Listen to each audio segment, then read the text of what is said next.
Hello and welcome to anyone and everyone who's decided to watch this video. Today, we got a little 2-for-1 here with Transformers Legacy United, Voyager class, Beast Wars Silverbolt, and Core class Beast Machines Cheetor. Doing double up on the boys from the nature side of Transformers. Well, we're out here in nature. And first off, let's look at the little guy, Cheetor. We finally got a Beast Machines figure in this lineup of updating everything in Transformers. And it is cool to see some Beast Machines, because Beast Machines, one of the least liked Transformers shows, and sadly I kind of get it, because I really like the ideas behind Beast Machines, but I don't think it's the best executed show. But it does have some cool toys. In fact, my first ever Transformers toy came from the Beast Machines line. It was their version of Black Arachnia, a character both of these boys got a bit of a relationship with. And of course, it was not the original one from Beast Machines. It was the purple and orange repaint from the Universe line, but it was still a Beast Machines toy, and I hope maybe we can get her in this pocket-sized style the same way we got Cheetor, because I love Black Arachnia because of that toy, and I would love to get a new version of my Black Arachnia, even if she'll be in the pink colors from Beast Machines and not the orange and purple I know her for. But anyway, let's look at this cheetah up close. He is a very lanky alien cheetah, as he is known to look. He's got his spiky shoulders. Are they still called shoulders when they're not on a humanoid creature? And on a feline, I don't know. Obviously, that's where his swords are. You can see his cute little cheetah face that's got the back of a robot head sticking out from under it. He's got his purple spots, which I gotta say, I really like the shade of purple they used for all of these exterior spots for his cheetah mode. These, oops. Who cares? These other spots used down here for when he's in humanoid robot mode are a darker shade of purple, and I really don't like that. Really nothing going on here on the top other than a screw and a port for his tail to tab into. You can see he's got the little orange spot on there, crystal thing from his old design. He's got the orange on the blades. Other side, completely identical. I do like him. I do like this little cheetah. It's very cute. It's very cute. It's another Cheetor toy. I really like Beast Machines Cheetor as a design. I like all Cheetors, basically. The only one I'm kind of mixed on is his Transmetal 2. But even still, that one is pretty cool. I think it works better as Ravage than as Cheetor. Oh, it's not focusing on him. There we go. But, you know, this is a good Cheetor. I like it. It's cute. It feels like Cheetor. We all love some Cheetor, don't we? And, you know, he's a basic little cat boy, and as a core class figure, that's all he needs to be. Now let's look at the bird dog, the Silverbolt, Black Arachnia's man. And, well, first off, opening jaw. It's kind of interesting to see him looking so realistic here in his fake wolf-eagle amalgamation. And, did his original toy look this realistic in beast mode? Because I can only think of how he looked in the show, where he looked very cartoony. A little bit too cartoony, honestly. Like, I will admit,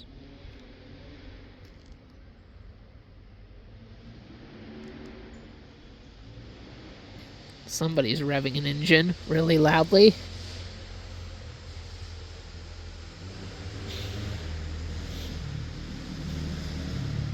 Oh, multiple engines. It was a dirt bike crew. There's a road over there.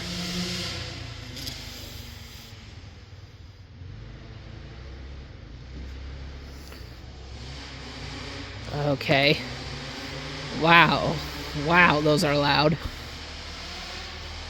This is what happens when you film out in nature, or out in the open. Still technically nature. We're like 30, 40 miles away from town. Anyway, what was I talking about? Yeah, he looked very cartoony in the show. Very cartoony, whereas here he looks uber realistic despite being a fake creature. And honestly, I was never the biggest fan of this Silverbolt. Like, he would be a lot lower of a character to me if he weren't connected to my girl, Black Arachnia. I definitely like G1 Silverbolt more. I also think it's so interesting that this toy is named Silverbolt, because we also had the Eagle Silverbolt that was part of Magnaboss that, again, was given a Japanese... was given a G1 character's name when he went to Japan and became Skywarp. And of course we got that Silverbolt Skywarp under the Skywarp name back in Kingdom, because he can't be called Silverbolt because this is Beast Wars Silverbolt, but there's no Beast Wars Skywarp, so Skywarp is the name and it remains. And I'm cool with that because I prefer Japanese Magnaboss to American Magnaboss, but I like all Magnabosses. And back to Silverbolt. He is looking really cool. He's got his dog legs in the back, bird legs in the front. Got his big posable wings. His tail feathers, though. His tail feathers feel wrong to me. I feel like they should be going out a bit more from his body. Like, I have a hard time feeling the aerodynamicness of him in these feathers. I feel like he couldn't actually fly because of how short those feathers are. But, you know, he's cool. He's got the posable wings. They have blockers, though, to stop how far they can move, so you can't really have him do the thing where he has them pointing forward and he shoots out of these. I mean, he doesn't have missile launchers in here anyway. Missile launchers are a thing of the past for Transformers. Yeah, there's also not that much movement on these guys because Beast Formers don't have that much movement in their Beast modes, and you know what, that's fine. If you're going to prioritize articulation for one mode, which you kind of have to, you might as well do it in the humanoid mode. The cool thing about the Beast modes and kind of animal toys in general is just to have them and admire the sculpting work. And both of these do it pretty well. And we don't really got anything else to say about the animal modes. Actually, we could go over the paint here on Silverbolt. Silly me. Very nice with all the brushing of the black here and here, and on the wings with that copper. Looking very, very nice. He's got the white on his tail feathers, obviously. He's got more of that black on his face, and look at those big yellow empty eyes. Let's look at his mouth again. No paint in here. And you got more gold here on his leggy legs, his bird legs. Okay, now we've said everything we can about these beast modes. And we've done it all while being interrupted by dirt bikers. What do? You gotta share the world with people, am I right? Now let's look at them in their robot modes, shall we? Alright, bot modes, and if you've never been able to tell the difference between Beast Wars and Beast Machines aesthetic, it couldn't be any more obvious than having two of them stand right next to each other. And is one necessarily better than the other? Yeah, kind of. Even though I do love a lot of the Beast Machines looks, Beast Wars, obviously Beast Wars was the success. Beast Wars revived the Transformers brand. Beast Machines almost took it back into the obscurity Beast Wars dragged it out of. But there is good to a lot of the Beast Machines designs, and Cheetor is one of the better ones. And it was really cool to be getting him in this style. And let's look at him here. The biggest problem with him is sometimes it got trouble orientating the legs to get him standing right, but he is standing right now. And also, because of his transformation, you're supposed to put this tab into his chest for robot mode, and admittedly sometimes pulling it out pops off this ball joint. That is a problem, a big problem with him. But still, in here we can see better that darker purple on his head and chest, and I do not like this darker purple. I believe I'd have to go check my DVDs again of the show, but I do believe that it is accurate to have it be a different shade of purple. But I would have ignored it and just used this one, because one would have saved some money not having to get an extra color, and plus I think it would just look better. But let's get in here and focus on that face. That face that looks almost deadpanned, but also a bit serious, because this is serious Cheetor. This is grown-up Cheetor.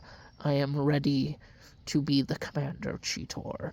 And you know, it is cool to have a Cheetor who is an adult. That's one of the biggest strengths to this design, is that our little kid appeal character Cheetor grew up.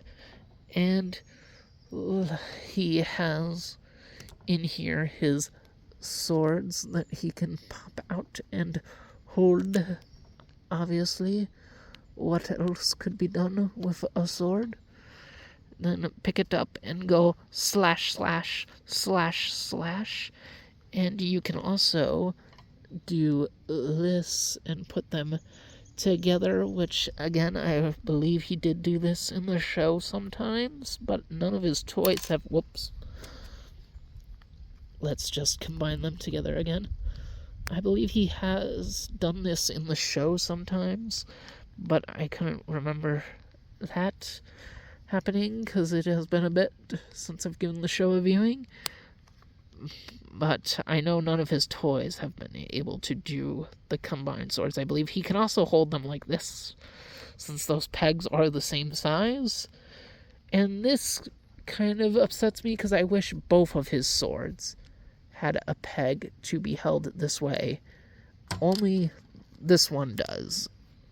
And I'm upset by this because sometimes in the show he would do this thing where he could still fly, like in his Transmetal 2 form, by holding his swords out like this. And of course he was actually, now that I'm thinking about it, you know what? Strike that from the record. That complaint is no longer relevant. I am silly and ridiculous for not realizing that I could just use his ball joints and emulate the flight mode myself. Like this. Okay. Getting too many. Problem with collecting, you get so many Transformers toys, you just don't get the time to figure out simple things like that. Okay. So that was a nonsense complaint. So I guess this Cheetor really does kind of do everything you need him to do for your Beast Machines Cheetor.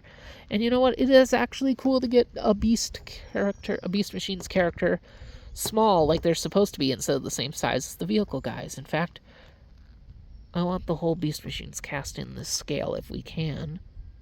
But if not, at least we got Cheetor, because that means we can get, like, CAT scan, maybe, hopefully, because I would love to get this guy in red and white, like we did that giant one. That's who CAT scan is, by the way, if you've never heard of that character. It's a red and white medical repaint of this Beast Machines Cheetor design. Whatever. Silverbolt. We got Silverbolt here. And his crazy, crazy chest design. I have never... I bet Cheetor's gonna fall over a lot, so let's just sit him down. I have never understood what is going on here. Like, first he's got this tan crest, which is fine. These silver straps that almost look like teeth. And then speaking of teeth, he's got this big red circle with a gaping, like, sarlacc pit from Star Wars, like, maw wrapped around it. With this edging here for his torso. Like, what kind of chest is this? Like, you expect something to be, like, gestating in there. Like, ugh. And then he's got his, like, gladiator toga belt. Which, like, actually, this is pretty fine. I do like this. It's got that beautiful copper paint. It's got some spikes, some dots. This is actually fine. It's mostly this. Like, what the heck is going on here? What the heck is this torso, man? Go see a doctor. I feel like there's something wrong with you. And also, his head sculpt, and Silverbolt honestly actually has a really, Really cool head sculpt. It's very anthropomorphic. I mean, it's literally what it is. It's an anthro dog. The first time a Transformer head has had an animal-like theme, RID 2015, that did this a lot, but Silverbolt, as far as I remember, was the first, because I know a lot of the other Beast Wars guys had crazy heads, but they never had animal-looking heads for their bot modes. And, of course, to invoke the Fusor look, it is a dog's head, but it's, of course, got the little bird feathers going through it. I really like this. I love this design. It's one of my favorite parts of Beast Wars Silverbolt, his design. His arms, he still has a little bit of animal flesh sticking out from the top of him, but it's not as long going out and weird as it is on that vintage figure. There is also no detailing of any dog bones in there like there used to be in there for fun. Would it have been fun to have that detail back? Yes. Did it need to come back? No. And that is fine. And biceps, oh no, that's the bicep. Forearm, pretty basic, kind of a rectangle. What else was it going to be? It's Silverbolt. He's got his fuzzy feather thighs and his little bird legs. You could clearly see these legs in his robot mode. You knew they were his robot mode, his beast mode, and you knew they were going to be his legs. And I'm just noticing his thighs are a little misaligned here. Let's just quickly. There we go. Anyway, you knew what these legs were going to look like because you know what Silverbolt looks like. They didn't really reinvent the wheel here. They just gave us a new, nice Silverbolt that's faithful to the original. Oh, this wing is coming out a little bit, so it went past the blocker. Okay. And speaking of his wings, having them all spread out here, he too comes with a set of dual blades. And you gotta pop them off. And for some reason, they are specifically molded, as you can see, to go in to the wing, because this one has the little double tab, and this one has the big singular tab, which is weird. And then you can make him hold them, and I like him holding them like this, because does it expose the hollow parts of the staffs? Yes, but it also has the blade facing forward, and I'm pretty sure I'm having him hold them the wrong way, but I think they look better this way as weapons. And just like Cheetor over there, you can take him to some bad guys and have him being like slash, slash, slash, slash, slash, slash, slash. And that is Silverbolt, a very good Silverbolt. He really does not reinvent the wheel.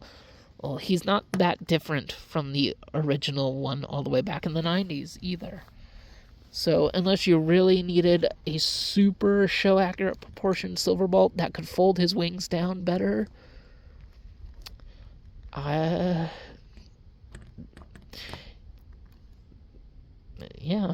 he's a slightly more show-accurate Silverbolt whose wings could fold down. I don't know why I paused there. He's not that much different from the vintage one, but if you love Beast Wars Silverbolt, you might as well pick this up. And maybe, bringing up my universe repaint of Beast Machines Black Arachnia, maybe we'll get this one in the crazy purple that vintage Silverbolt got painted in to go with my Black Arachnia. I always wanted that purple Silverbolt. Never got him. Never did. But, hey. Both of these are pretty good figures. You really gotta love these characters, though, to want them, because Beast Machines, not the greatest thing ever, for not the most beloved part of Transformers. You gotta love Cheetor, you gotta love Beast Machines, unless you're really into tiny Transformers, which admittedly I'm also into tiny Transformers, so maybe that's another reason why I like this Cheetor. But, yeah, also, I just remembered this, probably because I don't have all my figures with me. So a photo I'm going to bring in right now is this Cheetor next to Studio Series movie Cheetor, just to see how similar these two designs are, because I'm convinced they took a lot of inspiration from the Beast Machines design for the movie version of Cheetor. Just really quick. And also, while we're popping in photos, let's do one of Silverbolt with Kingdom Black Arachnia, just to see how they look together. And you know what? Let's do another one of this tiny little Beast Machines Cheetor with my super tall Beast Machines Universe Repaint Black Arachnia. My first ever Transformer. I love her oh so much. And does it make sense to put this Cheetor with her? Technically no, but hey, I'm doing it anyway. Okay, back to reality. There's a bug on the table. Yeah, both of these are good figures. They're not really doing anything new, though, if you've had the previous versions of these characters back from when their shows were new and relevant. But if you really love Beast Wars Silverbolt, you should really get this, I think. It's a nice looking version. It's still different enough in terms of being show accurate, even though that original toy was also very show accurate because of changes of production, yada yada yada, show history. You can read the TF Wiki. And it's just fun to see Beast Machines back with this new Cheetor. And that's all I have to say. Been rambling on a little bit too much. So, just gonna end things off here. Thanks for watching, and see you guys around.